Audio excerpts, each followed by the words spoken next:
कराची में आखिरी मैच खेला गया, लो स्कोरिंग विकेट थी लेकिन मजा बहुत आया। कभी ब्रेक थ्रू मिल रहा था, कभी कराची की तरफ मैच जा रहा था, कभी आपकी पिशावर जल्मी की तरफ मैच जा रहा था। हालांकि लो स्कोरिंग विकेट, टारगेट भी कम था, 147 टारगेट था 20 ओवर्स के अंदर बना, लेकिन एंड तक मुकाबला गया। चेस करने में भी आपकी कराची किंग थोड़ा बहुत लड़खड़ा गई थी क्योंकि बॉलिंग विकेट था, बैटिंग ट्रैक था नहीं। जैसे पिंडी में हम देख रहे हैं 2-2 रन प्लस हो रहे हैं। इससे पहले कराची में जो मुकाबला खेला गया उसमें भी इतना ही टारगेट, उससे इससे कम टारगेट था।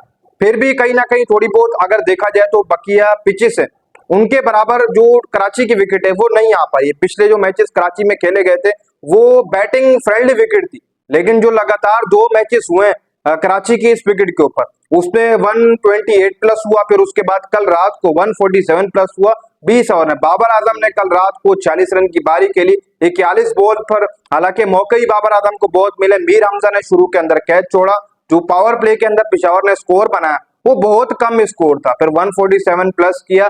फिर कराची को भी चेस करने में थोड़ी बहुत मुश्किलात आई, लेकिन डेविड वार्नर ने भी कल 60 रन की बारी खेली। डेविड वार्नर का ही बल्ला बिल आखिर बोल चुका, क्योंकि डेविड वार्नर भी हर मैच के अंदर पहले ओवर या दूसरे ओवर पावर प्ले के अंदर आउट होकर जा रहे थे, लेकिन कल रात डेविड वार्नर का ही बल्ला बोला और 60 रन की बारी खेल कर गए। उस बदौलत 60 रन की बारी से कराची किंग को जीत मिली है, वरना ऐसा लग रहा था कि ये मुकाबला ही पिशावर के हाथ में जाएगा। वो तो डेविड वार्नर खुद खड़ा हुआ था, वो कराची जीत गई, वरना पिशावर जल्मी ये मुकाबला ले जाती। मुकाबला इंटरेस्टिंग था, हालांकि कम टोटल था, लेकिन ऐसा था कि आप समझ लें कि दोनों तरफ बार बार मुकाबला जा रहा था। ब्रेक थ्रू मिल रहा था तो पिशावर की तरफ जा रहा था, नहीं तो कराची की तरफ से डेविड वार्नर खड़े थे। जब वो बाउंड्री मारते थे तो कराची की तरफ मैच चला था। बिल आखिर कराची ने अपनी तीसरी जीत जो वो दर्ज करा रही है PSL 10 के अंदर। 5 मैचेस के अंदर 5 मैचेस खेले, 5 में से 3 में जीत मिली है, और अब कराची के जो पॉइंट हो चुके हैं वो पूरे के पूरे 6 हो चुके हैं। ऐसे में कराची किंग अब दूसरे नंबर पर आ चुकी है पॉइंट टेबल के अंदर। इस्लामाबाद पहले के अंदर है, आउटस्टैंडिंग जा रही है 8 पॉइंट के साथ। वो तो समझ लो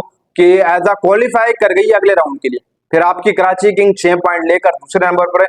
आज पे उसके बाद लाहौर कलंदर है, लेकिन आज मुकाबला जो खेला जाना है लाहौर कलंदर और मुल्तान सुल्तान का। ऐसे में अगर आज लाहौर कलंदर जीतती है तो उनके पॉइंट भी 2 और मिल जाएंगे और वो ऊपर आ जाएगी। फिर उसके बाद अगर नीचे देखा जाए तो बकी टीम है, पिशावर जल्मी है, फिर कोयटा।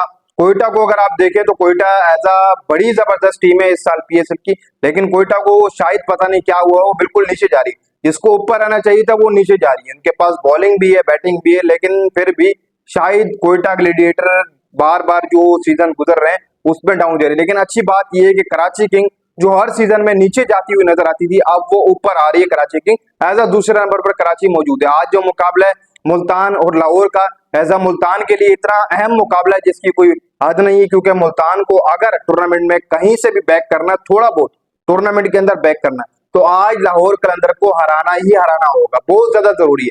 और पिशावर जल्मी को अगर आप देखें तो अभी तक 2 पॉइंट है, 5 मैचेस, बहुत कम पॉइंट, और फिर आपका पॉइंट टेबल के अंदर अब ऊपर आना थोड़ा बहुत मुश्किलात रहेंगी। लेकिन फिर भी अभी भी आप समझ लें कि 6 टीमों के लिए ये रेस खुली हुई, क्योंकि लाहौर भी रेस में, फिर कराची भी रेस में, उनके 6 पॉइंट है, पिशावर भी रेस में फिल वक्त मौजूद है, कोयटा भी है। लेकिन टीम वही ऊपर जाएगी जो अच्छा डिसिप्लिन बनाएगी, जो अच्छी क्रिकेट खेलेगी। मैं तो ये कहूंगा कि 4 टीमें जैसे पिशावर हो गई, इस्लामाबाद हो गई, कराची हो गई, कोयटा हो गई, ये मजबूत टीमें इस साल PSL की, इनको ही ऊपर आना चाहिए। लेकिन यहाँ पर उल्टा ही है, कोयटा भी नीचे, आपकी पिशावर भी नीचे, मुल्तान सुल्तान भी नीचे, लाहौर कलंदर, कराची और इस्लामाबाद में इस वक्त थोड़ा बहुत मुकाबला चल रहा है नंबर 1 नंबर 2 की रेस के लिए। तो आज का मुकाबला भी अहम है, लेकिन कल रात को जो मुकाबला हुआ वो कराची के अंदर हुआ, पिशावर कराची। कराची ने जीत हासिल की अपने तीसरे मैच के अंदर, तीसरा 5वां मैच था ऐसा, लेकिन तीसरी जीत हासिल की और उनके पॉइंट 6 हो चुके हैं। ऐसे में आप कराची किंग के लिए जो रास्ता है वो बिल्कुल आसान हो चुका है उनके लिए। अगली जीत अगर आती है कराची किंग को अगले मैच के अंदर, तो कराची किंग के पॉइंट 8 हो जाएंगे, वो बराबरी करने जाएगी इस्लामाबाद के साथ। लेकिन इस्लामाबाद तो आप सबको पता है अभी तक कोई मैच नहीं आ रही, तो वो टॉप 1 टेबल चल रही है भाई, और वो चलेगी भी सही। इसी के साथ साथ अगर देखा जाए तो बाबर आजम की जहां तक बात है, बाबर आजम ने कल 40 रन की बारी खेली 41 बॉलों के ऊपर। ठीक थी, एज अ बॉलिंग विकेट था, बैटिंग विकेट नहीं था भाई। अगर बैटिंग ट्रैक होता तो बंदा बोलता, लेकिन फिर भी बाबर आजम ने बैक तो किया।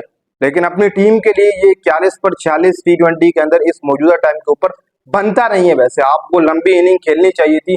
बाबर आजम लगातार ये चौथा 5वां मैच और ये परफॉर्मेंस बाबर आजम की आप सबके सामने कल 40 है, वरना 1-2-0 ये बाबर आजम के सेट आए थे।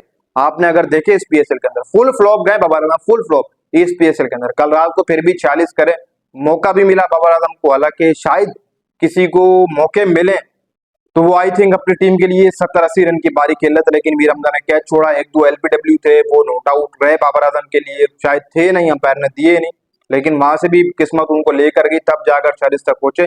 लेकिन किसी और को मौका मिलता वो 40 से ऊपर जाता, वो अपनी टीम को ऊपर लेके जाता, लेकिन 147 था। दोनों टीमों ने अच्छे खेले, लेकिन कराची ने जिस तरीके से खेला, और फिर आपके डेविड वार्नर ने कहीं ना कहीं 60 रन की जो हेल्प की है, वो कराची किंग को जो वो जीत की तरफ लेकर गई है।